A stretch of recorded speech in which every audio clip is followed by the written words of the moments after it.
इससे पहले कि हम चर्चा शुरू करें, आइए आपको दिखाएं कि अमेठी के दौरे पर जब राहुल गांधी, जो कि कांग्रेस के उपाध्यक्ष हैं और कांग्रेस के सबसे दिग्गज नेताओं में से एक हैं, न्यूज नेशन से बातचीत के दौरान राहुल गांधी ने कहा कि उनके पिता यानी कि राजीव गांधी के कातिलों की रिहाई से बहुत दुखी हैं। उन्होंने आम आदमी पार्टी से दूर दिख रहे हैं अन्ना हजारे, क्योंकि उन्होंने ममता को जो आशीर्वाद दे दिया है। राजनीति से दूर रहने की बात कहकर केजरीवाल से अलग हुए अन्ना हजारे को अब राजनीति से परहेज नहीं। आजकल ममता बनर्जी की तारीफों के पुल बांध रहे अन्ना ने अगले लोकसभा चुनाव में ममता बनर्जी की पार्टी के लिए प्रचार करने की घोषणा भी कर दी। मंगलवार को हुई मुलाकात के दौरान ममता बनर्जी ने अन्ना के पैरों को 4 बार छुआ।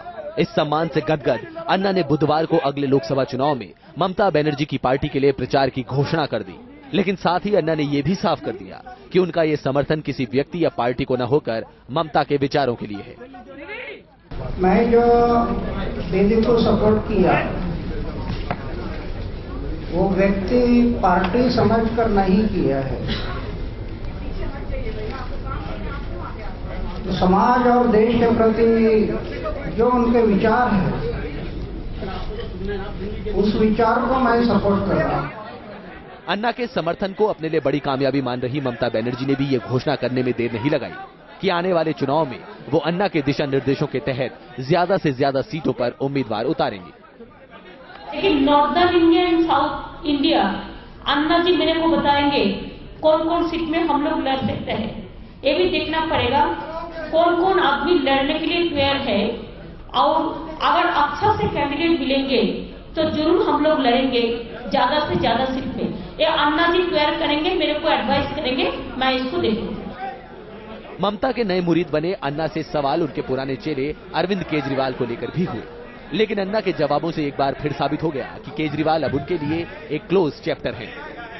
अभी मैंने बताया अरविंद केजरीवाल को भी एक दिया था, उनका जवाब नहीं आया, तो सपोर्ट करने का सवाल ही नहीं। राजनीति को कभी लकड़ी से छूने से भी मना कर चुके अन्ना का सम्मान सभी पार्टियां करती हैं, लेकिन जब वो टीएमसी के उम्मीदवारों की जीत की अपील करेंगे तो विरोधी पार्टियों का रुख अन्ना को लेकर क्या होगा, ये देखना दिलचस्प होगा। अरविंद केजरीवाल से अन्ना की नाराजगी इस पत्र को लेकर है। अन्ना ने कहा था कि जो भी पार्टी इस पत्र में लिखी 17 मांगों का समर्थन करेगी उसे अन्ना का साथ मिलेगा, लेकिन अरविंद केजरीवाल ने अन्ना के इस पत्र का जवाब नहीं दिया। वीडियो जर्नलिस्ट कमल किशोर के साथ पुलकित नागर, न्यूज नेशन, दिल्ली। अन्ना हजारे का यह कहना कि अरविंद केजरीवाल को मौका दिया था लेकिन कुछ खास कर नहीं पाए और समर्थन देना तो बहुत दूर की बात है, लेकिन खुलकर ममता बनर्जी को समर्थन देना, अब आप खुद ही समझ जाइए हमारे देश की राजनीति कहां और किस करवट लेती हुई दिखाई दे रही है। इस मुद्दे पर चर्चा करने के लिए हमारे साथ बीजेपी के सतपाल जैन साहब मौजूद हैं, हमारे साथ टीम अन्ना के सदस्य जयकांत मिश्र जी मौजूद हैं और वरिष्ठ पत्रकार शेष नारायण जी भी हमारे साथ मौजूद हैं। जयकांत मिश्रा जी, सबसे पहले यह बताइए हमें, अन्ना हजारे राजनीति से तौबा किया करते थे, लेकिन आज ममता बनर्जी को न सिर्फ अपना समर्थन दे रहे हैं बल्कि ममता बनर्जी यह कह रही हैं कि अन्ना जी बताएंगे कि कहां कहां उम्मीदवार खड़े करने हैं उत्तर भारत में और अन्य जगहों पर, और उसके हिसाब से वो तय करेंगी कि उन उम्मीदवारों को कैसे खड़ा किया जाए। क्या आप इसे नहीं मानते कि अन्ना हजारे अब सक्रिय राजनीति में आ चुके हैं? नहीं, ये कहना जायज नहीं होगा, क्योंकि अन्ना हजारे जी का जो स्टैंड है वो आज भी वही स्टैंड है। लेकिन सवाल यह है कि उन्होंने आज से 4 महीना पहले देश के तमाम मुख्यमंत्रियों को एक पत्र लिखा और उसमें 17 पॉइंट रेज किया गया था कि जो इस 17 पॉइंट को समर्थन देगा अन्ना जी का वो समर्थन का हकदार होगा।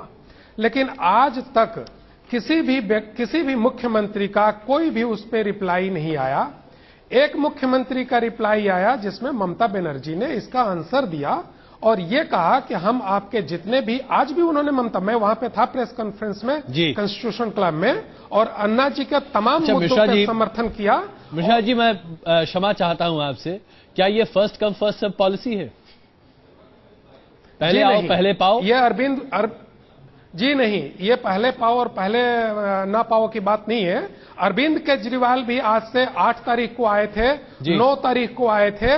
1 घंटा अरविंद केजरीवाल ने अन्ना जी के साथ वार्तालाप किया और अन्ना जी को वो समझाने में सफल नहीं हो पाए। अच्छा, अन्ना जी के साथ वो पिछले जयकांत मिश्र जी, मैं आप सही कह रहे हैं, अन्ना हजारे को अरविंद केजरीवाल समझा नहीं पाए, लेकिन मैं उन 17 पॉइंट में से कुछ पॉइंट आपके सामने रखना चाहता हूं।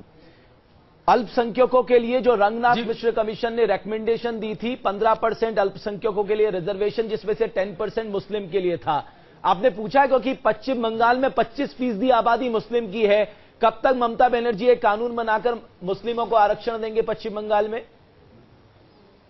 ये देखिए, अभी बहुत सारे लोग इस पे सवाल उठाए हैं कि ममता बनर्जी ने राज्यसभा के सांसद को ऐसे संसद को भेजा है जिसके ऊपर दाग है, ऐसे संसद को भेजा है जो कई मुद्दों में लिप्त पाए गए हैं। बहुत सारी ऐसी चीजों पे उन्होंने क्या कोई टाइम फ्रेम दिया है, कोई टाइम लिमिट दी है जयकांत मिश्र साहब की 25% आबादी जो मुस्लिम है, रंगनाथ मिश्र की रिपोर्ट के मुताबिक कितना %?